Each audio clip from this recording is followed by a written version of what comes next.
સુરત માંગરોળ તાલુકાના કોસાડી ગામ નજીક પાણી ભરાયા છે। ગામની બહાર નીકળવાના રસ્તા પર પાણી ભરાતા સ્થાનિકો ચિંતામાં મુકાયા છે।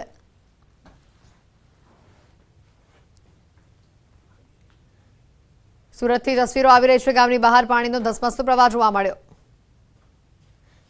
માંગરોળના કોસાડી ગામ નજીક પાણી ભરાયા હોવાની આ સ્થિતિ, વાહનો અડધા પાણીમાં ડૂબી ગયેલા જોવા મળ્યા।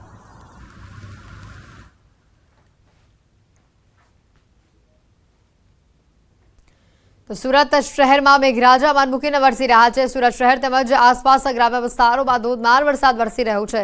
સુરત શહેરમાં 6 ઇંચથી વધુ વરસાદ વરસ્યો છે, ત્યારે જકાતનાકા બ્રિજ ચોકમાં ભારે વરસાદના કારણે રસ્તાઓ પર કમર સુધીના પાણી ભરાઈ ગયા છે। રહેણાંક વિસ્તારોમાં પણ વરસાદી પાણી ભરાઈ આવ્યા છે।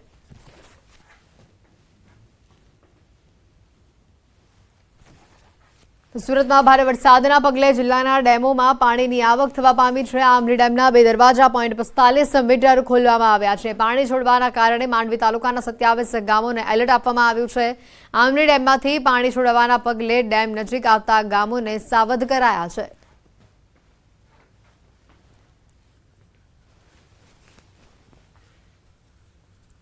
દક્ષિણ ગુજરાતમાં ભારે વરસાદની આગાહી છે। અતિ ભારે વરસાદને લઈને સુરત જિલ્લામાં જળબંબાકારની સ્થિતિ જોવા મળી રહી છે। વરસાદને લઈને માંગરોળ માંડવીના રાષ્ટ્રીય ધોરીમાર્ગો પર પાણી ફરી વળ્યા છે। માંગરોળના કેમ4 રસ્તાથી માંડવી જતા રાષ્ટ્રીય ધોરીમાર્ગ ઉપર પાણી ભરાઈ ગયેલા આ નજરે પડી રહ્યા છે। ભાતકોલથી કોથવા જતા માર્ગ પાણીમાં ગરકાવ છે।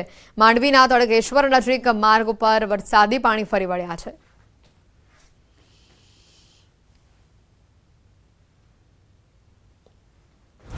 સુરત સહિત જિલ્લામાં ભારે વરસાદ યથાવત છે। સતત વરસાદના કારણે શહેરની ખાડીઓ ભયજનક સપાટી પર પહોંચી ગઈ છે। ખાડીના જળસ્તરમાં સતત વધારો થઈ રહ્યો છે। ખાડીએ વરસાદી પાણી લેવાનું બંધ કરતા ખાડીપૂરની સ્થિતિ સર્જાઈ છે। અનેક વિસ્તારોમાં ખાડીપૂરના પાણી ફરી વળ્યા છે। લોકોની હાલાકીમાં સતત વધારો થઈ રહ્યો છે। કમર અને કેડસમાં પાણી ભરાતા 141 લોકોનું રેસ્ક્યુ કરવામાં આવ્યું છે। રેસ્ક્યુ કરાયેલા તમામ લોકોને સલામત સ્થળ પર ખસેડવામાં આવ્યા છે।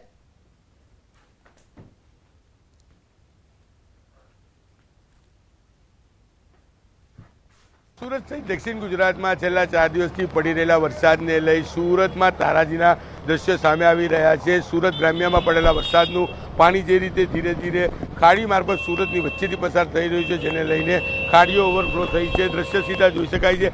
ખાડી ઓવરફ્લો થતાની સાથે હવે આ પાણી રસ્તાઓ પર આવવા માંડ્યા છે। લોકોના મકાન પાણીમાં ગરકાવ થઈ ગયા છે, ત્યારે આ પાણી રસ્તા પર આવતા વાહન વ્યવહાર માટે રસ્તો બંધ થાય તેવી પરિસ્થિતિ છે। સમગ્ર લિંબાયત વિસ્તાર છે એ પાણીમાં ધીરે ધીરે ગરકાવ થઈ રહ્યું છે। ધીરે ધીરે પાણીનું લેવલ વધી રહ્યું છે, તેને લઈને મહાનગરપાલિકાનું ફાયર વિભાગ દ્વારા રેસ્ક્યુ ઓપરેશનો શરૂ કરવામાં આવ્યા। 100 કરતાં વધુ પરિવારોનું સ્થળાંતર કરવામાં આવ્યું છે।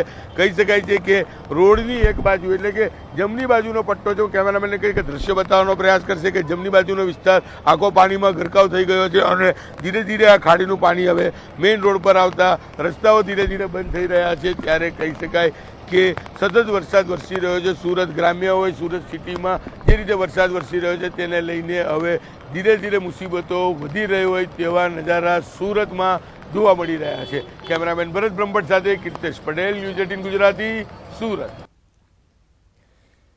સુરતમાં મેઘો મુશળધાર જોવા મળી રહ્યું છે। માંડવીના તોગાપુર ગામે ખાડીમાં પૂર આવ્યા છે। ખાડીના પાણી ગામમાં ફરી વળ્યા છે।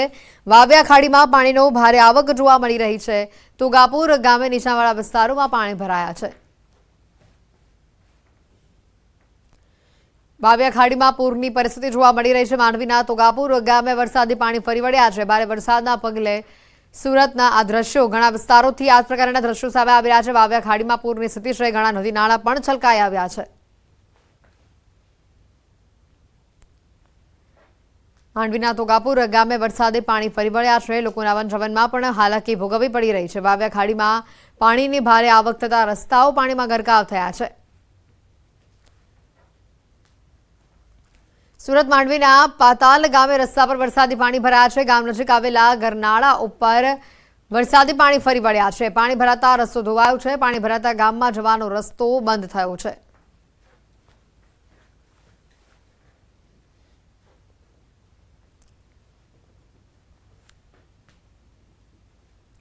માંડવીના પાતાલ ગામે રસ્તા ઉપર વરસાદી પાણી ભરાયેલા નજરે પડી રહ્યા છે। રસ્તા પર પાણી ભરાતા લોકોને હાલાકીનો સામનો કરવો પડ્યો। સુરત સહિત જિલ્લામાં ભારે વરસાદ યથાવત છે। સતત વરસાદના કારણે શહેરની ખાડીઓ ભયજનક સપાટી પર પહોંચી ગઈ છે। ખાડીના જળસ્તરમાં સતત વધારો થઈ રહ્યો છે।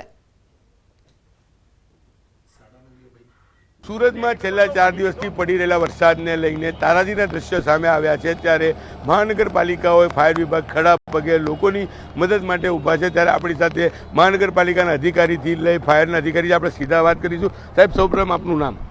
Jaysukhbhai Rathod. Jaysukhbhai Rathod, deputy engineer, south eastern. પરિસ્થિતિ છે અહીંયા, કયા પ્રકારની કામગીરી? અહીંયા આપણે રેસ્ક્યુ માટે આયોજન કરેલું છે, જેમાં 10 ટ્રક મંગાવેલા છે, 3 ટ્રેક્ટર છે। ઇવન લિંબાયત ઝોનના રસ્તા વિભાગના તથા દબાણ આપણે ત્યાં ડ્રેનેજના સ્ટાફની અહીંયા સ્ટેન્ડ બાય મૂકેલા છે। જરૂર પ્રમાણે ડુંભાલ સ્કૂલ પાસે રેસ્ક્યુ માટેનું રિલીફ સેન્ટર બી આપણે ચાલુ કરેલું છે। સાહેબ, કેટલા લોકોને રેસ્ક્યુ કરી લેવામાં આવ્યા છે અત્યાર સુધીમાં હમણાં કોઈ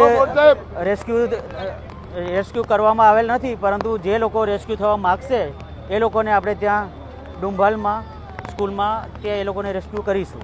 બિલકુલ, મહાનગરપાલિકાના અધિકારીઓ ધીરે ધીરે પહોંચી રહ્યા છે, કારણ કે જે રીતે આ વિસ્તાર પાણીમાં ગરકાવ થયો છે, સતત લોકોનું રેસ્ક્યુ કરવાની કામગીરી શરૂ કરવામાં આવી છે। રસ્તા પર પાણી વધી રહ્યા છે, ત્યારે અધિકારીઓની ટીમો પહોંચી છે। ફાયરના અધિકારી બી આપણી સાથે છે। આપણે પહેલાં ફાયરના અધિકારી સાથે વાત કરીશું।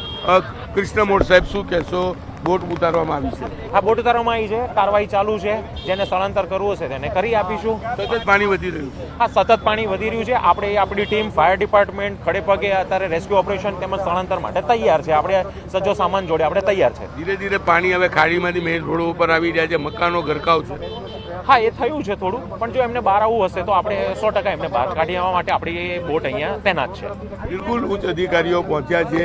તમામ લોકો હવે રેસ્ક્યુ ઓપરેશનો શરૂ કરી રહ્યા છે। ધીરે ધીરે કહી શકાય લિંબાયતની પરિસ્થિતિ બગડી રહી છે।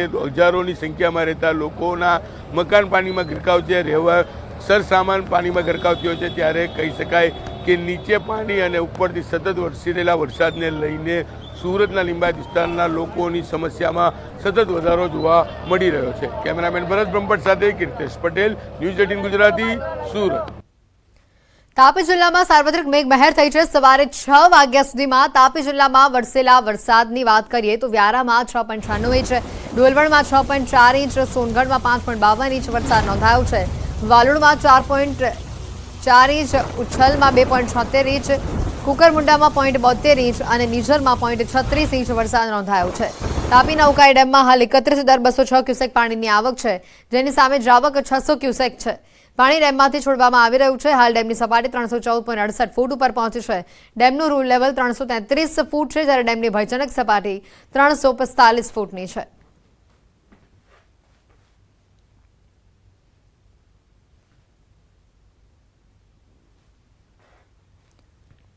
બે કલાકમાં ભરૂચમાં વરસાદની તોફાની બેટિંગ સામે આવી। જિલ્લાના તમામ તાલુકામાં ધોધમાર વરસાદ વરસ્યો। ઝઘડિયામાં 2 કલાકમાં 3.25 ઇંચ વરસાદ થયો। અંકલેશ્વર અને ભરૂચ શહેરમાં 2.5 ઇંચ વરસાદ ખાબક્યો।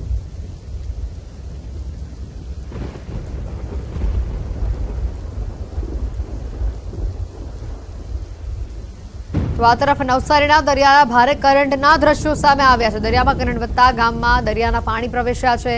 વાસી બોરસી ગામમાં દરિયાના પાણી પ્રવેશ્યા છે। દરિયાના પાણી ગામમાં પ્રવેશતા ગામના અસ્તિત્વ સામે ખતરો ઊભો થયો। પ્રોટેક્શન વોલ ન બનતા ગામ લોકોને સ્થળાંતર કરવાની ફરજ પડી। ગામની બહાર જવા તેઓ મજબૂર થયા। ન્યૂઝ 18 પર દરિયાના આકાશથી આ દ્રશ્યો આપને બતાવી રહ્યા છે। પ્રોટેક્શન વોલ માટે ગ્રામજનો છેલ્લા કેટલાય વર્ષોથી માંગ કરે છે। દરિયાના આકાશથી દ્રશ્યો આપને બતાવી રહ્યા છે। દરિયાના પાણીમાં જે કરંટ જોવા મળી રહ્યું છે, ઊંચા મોજા ઉછળી રહ્યા છે અને આ કરંટ વધતા આસપાસ જે વસ્તારી વસે છે તે લોકોને સૌથી વધારે હાલાકી ભોગવવી પડી છે, કારણ કે પાણી ગામમાં પ્રવેશવાની સ્થિતિ ઊભી થઈ રહી છે। ત્યારે લોકો ઘણા વર્ષોથી આ વિસ્તારમાં પાણી ન પ્રવેશે તેના માટે પાળો બાંધવાની માંગ કરી રહ્યા છે। ન્યૂઝ 18 પર દરિયાના આકાશથી દ્રશ્યો આપને બતાવી રહ્યા છે।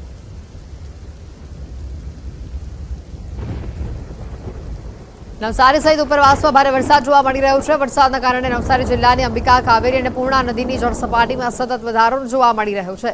કાવેરી નદી પોતાની ભયજનક સપાટી પર છે. 19 ફૂટ વટાવવાથી માત્ર 2 ફૂટ હાલ કાવેરી નદી દૂર છે. 17 ફૂટ ઉપર અત્યારે તે વહી રહી છે. પૂર્ણા નદી પોતાની ભયજનક સપાટી 17 ફૂટ વટાવવાથી માત્ર 5 ફૂટ દૂર છે. પૂર્ણા નદી હાલ 17 ફૂટ ઉપર વહી રહી છે. નવસારીમાં આજે માહોલ જોવા મળી રહ્યો છે. અંબિકા કાવેરી પૂર્ણા નદીના જળસ્તરમાં વધારો થઈ રહ્યો છે. એક બાજુ દરિયાના કરણના જે ઊંચા મોજા ઉછળતા જોવા મળ્યા છે અને બીજી બાજુ આ નદીઓ ગાંડીતુર બની છે. લગભગ તમામ નદીઓ ભયજનક સપાટીથી નજીક છે.